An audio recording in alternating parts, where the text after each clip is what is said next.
Cześć, hello, Sziasztok. Bohaterem dzisiejszego odcinka jest pierwszy numer polskiego czasopisma komputerowego Secret Service. Jest to reprodukcja wydana przez firmę Retronix. Zaraz to sobie wszystko omówimy. Krótko w jednym zdaniu chciałem Wam tylko dać znać na temat mojego aktualnego stanu zdrowia. Koniec listopada 2025 mam wizytę u hematologa, więc będę wiedział coś więcej na temat moich przerzutów. Na chwilę obecną bardzo mnie męczy zakrzepica żył. Tak to wygląda. Ogranicza to moją mobilność. Praktycznie cały czas jestem na środkach przeciwbólowych i przeciwzakrzepowych. Nic przyjemnego. Tyle jeśli chodzi o mój stan zdrowia. Zaczynamy.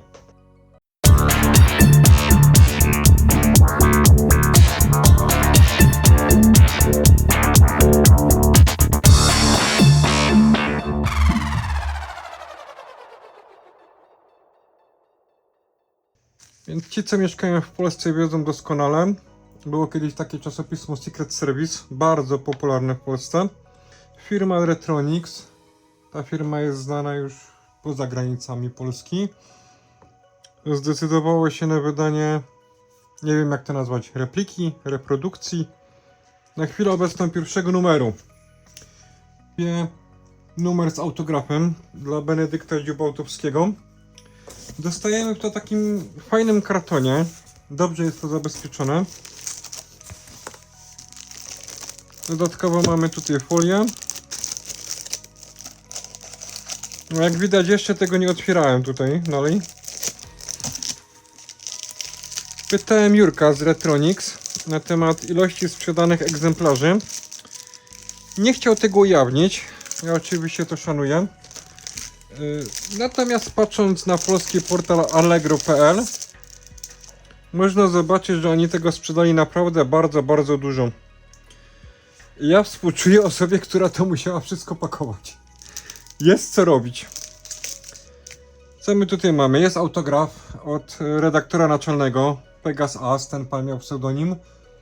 Znaczy ma nadal pseudonim oczywiście Pegas. Collection Edition.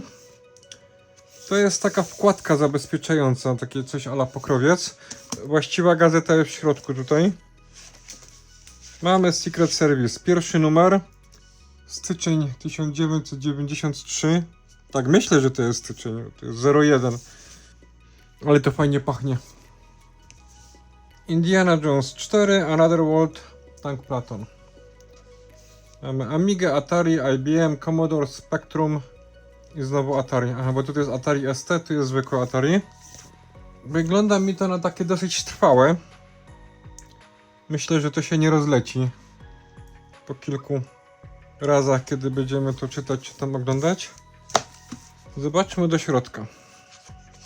No nie, no jest to dużo trwalsze niż oryginał. I PS, ja tam w latach 90. kupowałem czasami gry na Amigę.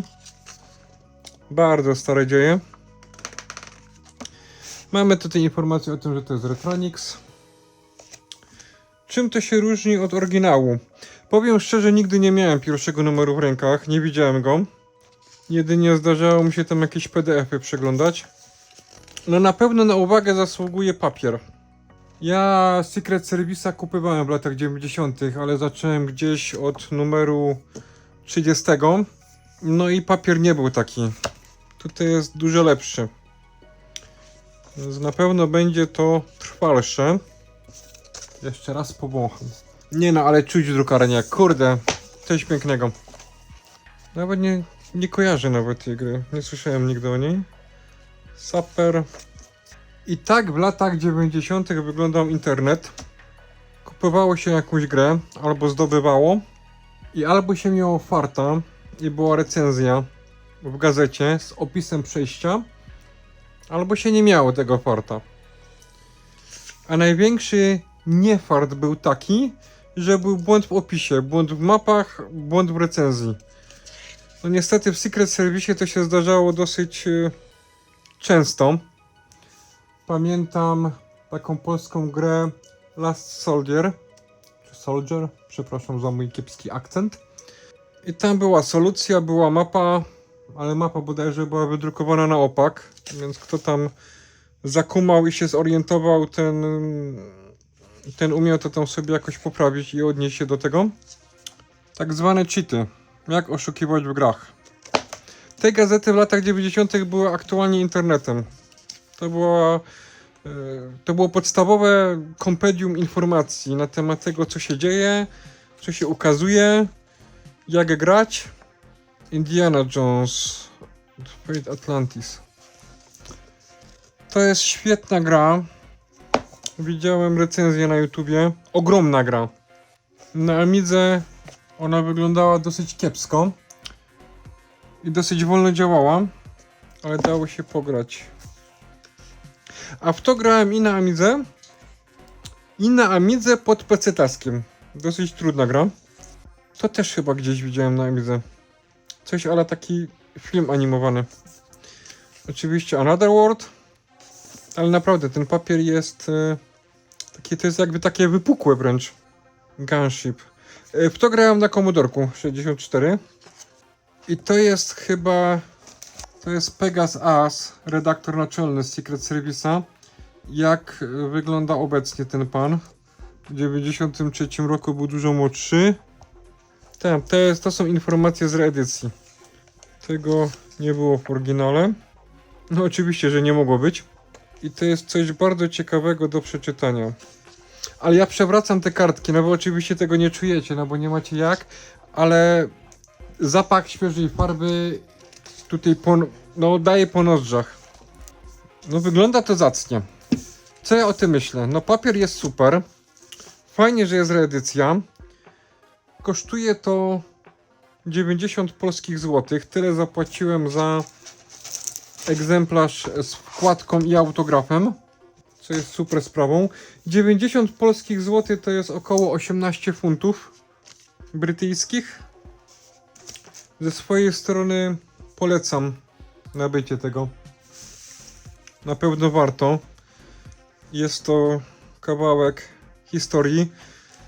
Ci młodsi, którzy nie pamiętają lat 90., no właściwie mają tutaj wehikuł czasu. Można się przenieść 30 parę lat do tyłu i zobaczyć, jak wyglądały gry, jak wyglądały recenzje. Mam nadzieję, że firma Retronix wyda to czasopismo po angielsku. Uważam, że to jest fajny pomysł. Wyjść poza Polskę. To jest oczywiście taka moja sugestia. Co Retronix zrobi, no to nie ode mnie zależy. Ale na pewno będę czytelnikiem tej reedycji. No to myślę, że tyle w tym odcinku.